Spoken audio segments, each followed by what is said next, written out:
Thousands lined the pier at Seneca Harbor Park this past weekend for one of the most beloved summer traditions in the Twin Tiers, the Watkins Glen Cardboard Boat Regatta. Dozens of teams took to the water in boats made entirely of cardboard, duct tape, and paint.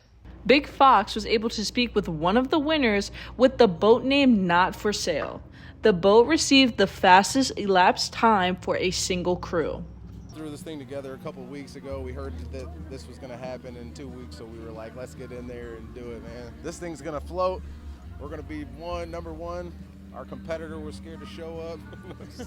While the team signed up last minute, the construction of the cardboard boat took longer than expected.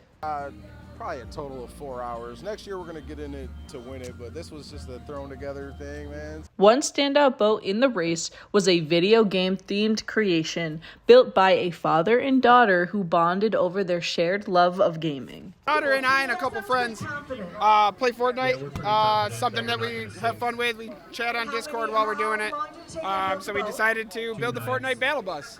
We started on Sunday. I think I bought 72 rolls. I got at least a dozen left, so we're probably up to like 60.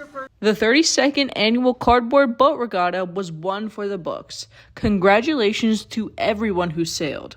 Haley Livingston, Big Fox News, Watkins Glen.